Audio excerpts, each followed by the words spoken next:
Recently, I found out about this. Just absolutely another disgusting thing.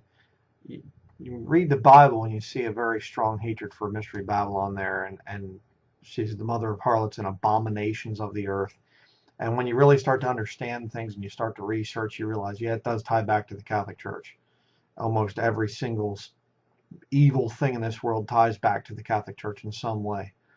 And here we have another example of that. John Lafarge Jr., S.J., Society of Jesus, he's a Jesuit, was an American Jesuit Catholic priest known for his activism against racism and anti-Semitism.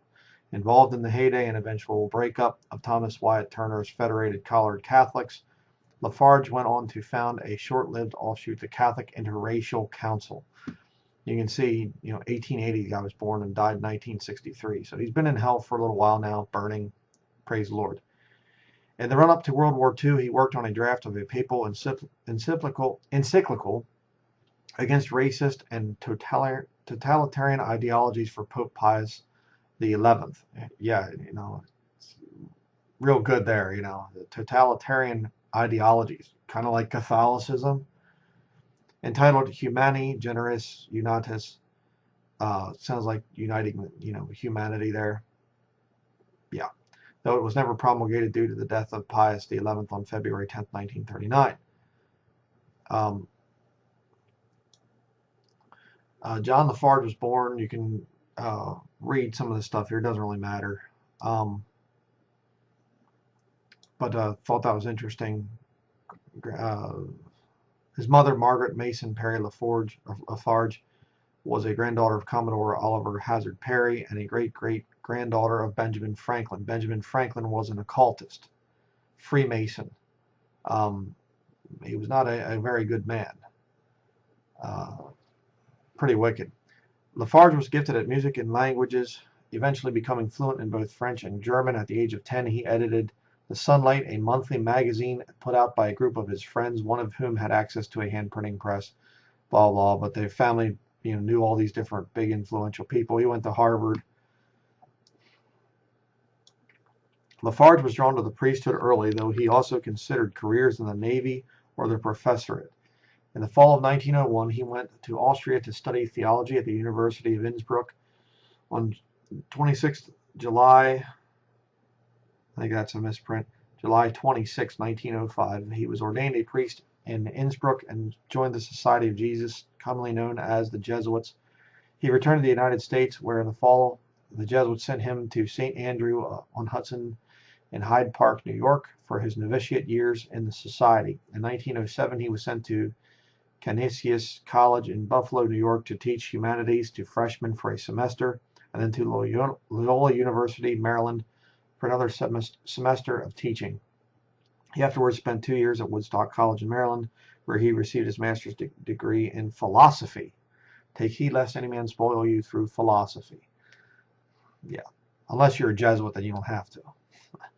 Lafarge was plagued by ill health throughout his youth, and the completion of his MA degree left him severely exhausted. His superiors advised him that he probably couldn't support the rigors of life as a scholar.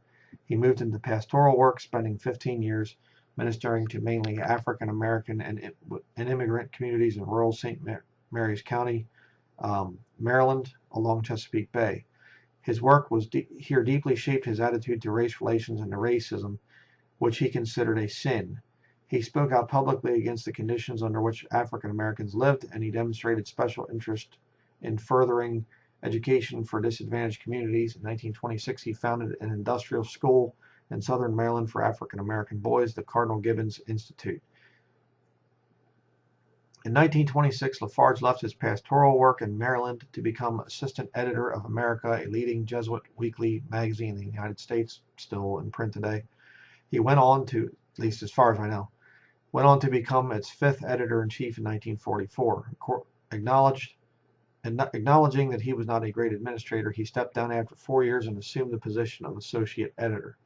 All told, he worked on the magazine for 37 years, and he is credited with establishing a progressive editorial tone that the magazine has largely retained. He described himself as a priest who was also a working journalist, someone whose main task it was to study the events of the day and to connect them with deep moral and theological questions. Not the Bible, but just papist teaching.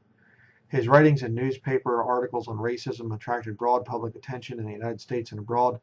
In addition to his work for America, he published his writing in such publications as Commonweal, the Saturday Review, blah blah, Catholic World, as well as turning out several dozen book reviews each year for various magazines and newspapers. In 1937, Lafarge published what would become his most important book on racism, Interracial Justice, a study of the Catholic doctrine of race relations. In it, he argued that against then prevalent ideas about the innate inferiority of African Americans and for the position that social disparities stemmed from the long-standing economic and cultural mistreatment of African Americans at the hands of America's ruling classes. He also argued vigorously against segregation and the separate but equal doctrine.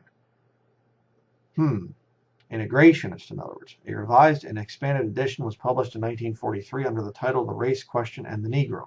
Now, let me just explain something to you here.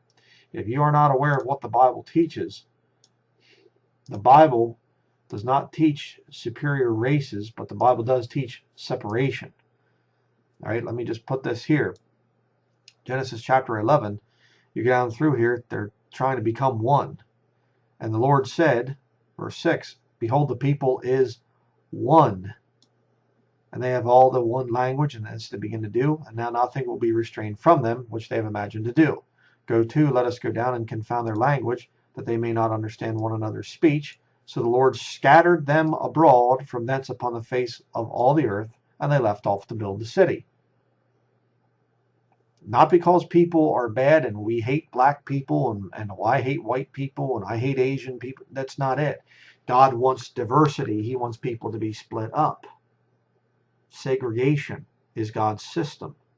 Not through hatred of another people, another ethnicity, but you keep people separate. God wants preservation of culture there. That's why in the New Testament, the people that got saved, the Gentiles that got saved, didn't have to make themselves into Jews. Okay, very important to remember that. Deuteronomy chapter 32. Let me show you this real quick. Deuteronomy 32. Verse 7. Remember the days of old, consider the years of many generations. Ask thy father, and he will show thee, thy elders, and they will tell thee. When the Most High divided to the nations their inheritance, and he separated the sons of Adam, he set the bounds of the people according to the number of the children of Israel. There's supposed to be division, separation. They're not supposed to have integration. Integration is a satanic system. Period. I don't care what you have to say about that. People's opinions on that don't mean anything to me. I know what the Bible teaches. You say, well, that's Old Testament. That's Old Testament. Okay, then let's go to the New Testament.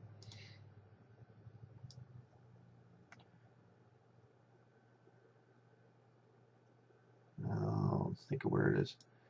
All right, verse 24.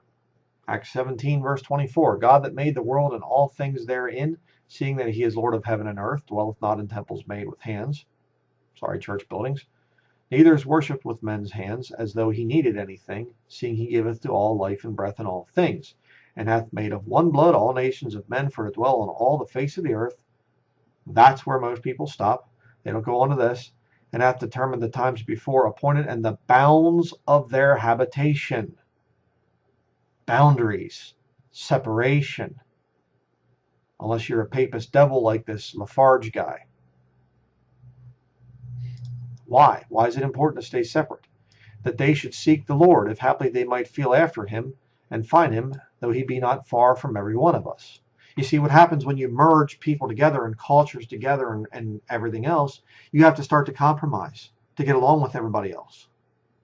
And pretty soon, compromise leads to destruction of the gospel, destruction of Bible-believing Christianity, of segregation.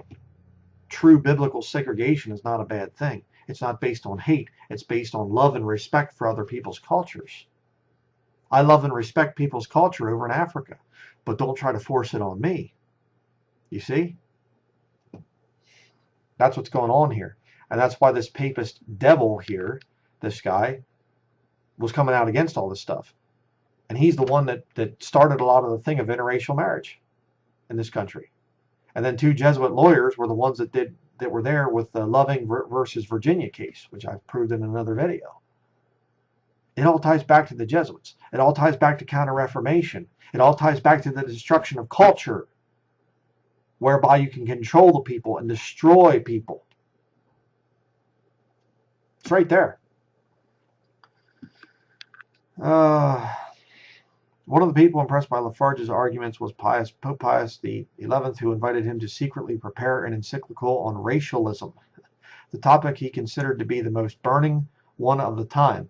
The Superior General of the Jesuits subsequently assigned 2 other priests, Fathers Gustav Gundlach and Gustav Despicui, to join Lafarge in this task, entitled Humani Generis Unitis, on the unity of the human race. Hello! Did you get it? And look who did it. The Superior General of the Jesuits, the Black Pope. Is integration and interracial marriage, is it an important thing to the Jesuits? Yes, because that's how they destroy culture. That's how they destroy what God created. It's the Tower of Babel all over again. You can't have a new world order if people are segregated and separated and respecting one another's culture. Yeah. From his first 3 words, it was drafted during the summer of 1938 and given to Pius XI near the end of the year. And by the way, why was it secret? Secretly prepared. Why is it secret? It encompassed a general critique of modern ideas such as the state and race that have diminished human dignity and argued against the moral evils of racism and anti-Semitism. See, they'll throw in racism is evil, anti-Semitism is evil, but they're twisting it. They're tweaking the definitions of this stuff. You know, such as the state. You know, modern ideas such as the state. No separation. It was not promulgated, however, because Pius XI died in early 1939, and his successor, Pope Pius XII, held it back, only taking a few extracts for use in some later encyclicals. For several decades, it lingered in the obscurity of the Vatican archives until the researches of George, whatever you say his name there, Bernard Suchecki brought the story to light in the 1990s. Nice. In June 1934, Lafarge founded the Catholic Interracial Council of New York to combat racism. These councils proliferated across America over the next 2 decades, and in 1959 they merged to become the National Catholic Conference on Interracial Justice. As Lafarge's reputation grew, he was given other visible and important offices. At various times he was chaplain of the Society of the Catholic Laity, an officer of the Catholic Association for International Peace, vice president of the American Catholic Historical Association, and chaplain of the Liturgical Society of Arts. In 1947, Lafarge was invited to give the prestigious Dudleyan lecture at Harvard. Whatever, bunch of philosophized losers that don't know how to do any kind of physical work. Whatever. He chose for his topic juridic wholeness, arguing that human rights must apply universally, not just to select groups. Yeah. Lafarge's role as a champion of racial justice was sometimes marred by paternalistic attitudes and, in some people's eyes, by his anti-communism, what a joke. Anti-communism for a Jesuit. Jesuits are some of the masters of communism. They created communism. Okay, communal living. Okay, vow of poverty, vow of obedience, vow of chastity, all these vows that they take. It's communism. As anti-communism. Oh, please, give me a break. He did not play a major role in the civil rights movement of the late 1950s and early 1960s, in part because he was well into his 70s by then.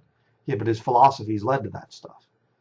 However, just 3 months before his death, Lafarge walked in the 1963 March on Washington and stood on the steps of the Lincoln Memorial behind Martin Luther King Jr. for his famous I Have a Dream speech, a public acknowledgement of Lafarge's early role in a movement for racial equality that was now being led by others. At his eulogy, Boston's Cardinal Richard Cushing spoke of him as a pioneer in the field of interracial justice. So, good old Wikipedia here, just showing this because it shows the basics of it, whatever. But, it cracks me up here. He did not play a major role in the civil rights movement. He just stood behind Martin Luther King Jr. when he was giving his speech. Okay, sure, yeah, right, whatever. But he's given these the Liberty Medallion of the American Jewish Committee, um, the Jewish Theological Seminary of America. The Jews are almost completely controlled by the Jesuits. The Jesuits use them as their fall guys for stupid things, and the Jews are drawn in by the money and the power that the Jesuits offer them. So if you don't get that, again, I feel bad for you. But you get down through here to the Society of Jesus, the Counter Reformation there, which I've talked about. It's a matter of historical fact. It's not just my, conspiratorial paranoid ramblings or something like this. The Jesuits are the most disgusting group of people that are on this planet. Um, if I had my way, I'd like to see every single one of them executed publicly. Um, Probably not going to happen till the Lord comes back, which will be fun then. We'll have some real fun with the Jesuits, but just disgusting, sickening, another proof of what I've been saying. The whole interracial marriage, interracial, all this stuff. Jesuit founded it, Jesuit priest. Why am I not surprised?